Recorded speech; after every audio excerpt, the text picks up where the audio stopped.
Si vous cherchez la santé, mes enfants bien-aimés, la paix soit avec vous. Je suis Jésus, santé des malades.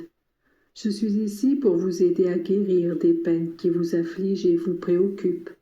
Je désire que la sérénité soit votre compagne dans les jours de cette vie mortelle, et que la joie infinie vous soit donnée un jour dans le paradis.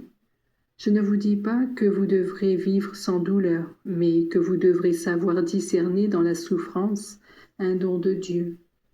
Que de fois les hommes se déchaînent contre Dieu, parce qu'ils sont frappés par la douleur, ils ne recherchent pas la racine du mal, ils ne cherchent que la cause de tant de souffrance, ils accusent Dieu comme s'il était un bourreau.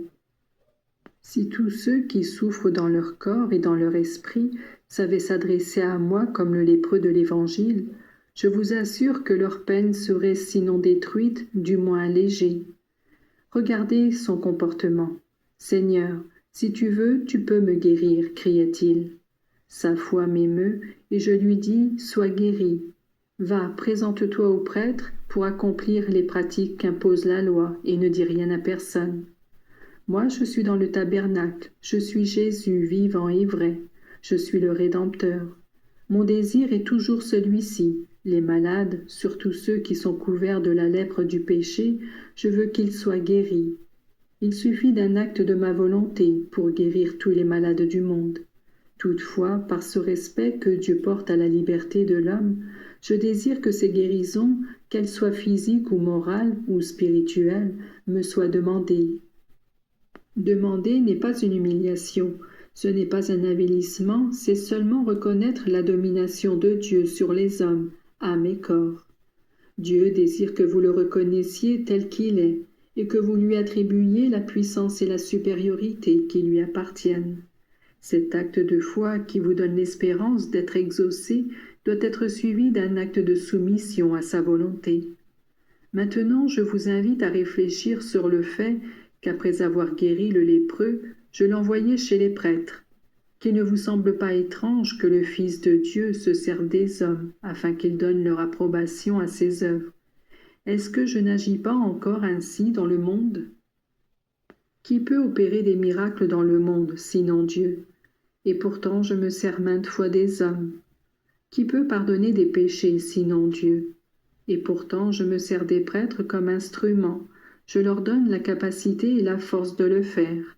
Quand vous venez ici et que vous me demandez des faveurs et des grâces, sachez qu'elles sont liées à d'autres faveurs, à d'autres grâces, et que les prêtres peuvent vous donner et qu'ils vous donnent. Voulez-vous être bien dans votre corps? Commencez par demander d'être guéri dans votre âme. Approchez-vous des sacrements. Votre corps, lui aussi, en ressentira le bienfait. Vous vous sentez pécheur, couvert de la lèpre du péché? C'est le premier pas qui vous gagnera la santé spirituelle et peut-être aussi celle du corps. Si vous ne donnez pas une supériorité aux choses de l'esprit, vous établissez une juste harmonie. Il en découle cette tranquillité qui est déjà un bon facteur dans la solution des problèmes qui vous troublent. Il y a ceux qui affirment avec orgueil de ne pas avoir besoin des prêtres et nient que l'Église instituée par moi soit un moyen de salut. Cela se trompe, car tout en admettant que de nombreux prêtres ne sont pas des saints, comme du reste ne l'étaient pas les prêtres et les chefs du Sanhédrin, moi je voulus établir un ordre et choisir certains comme instruments. Ce n'est pas la sainteté du prêtre qui donne la valeur à la messe, même si sa contribution de vertu et de prière est efficace et agréable à Dieu. Ce n'est pas la sainteté du prêtre qui rend valide l'absolution et tous les sacrements, car les sacrements sont efficaces et produisent la grâce même si celui qui les administre est indigne. Je veille sur mon Église. Je désire que l'on vénère et que l'on aime Marie comme mère de l'Église.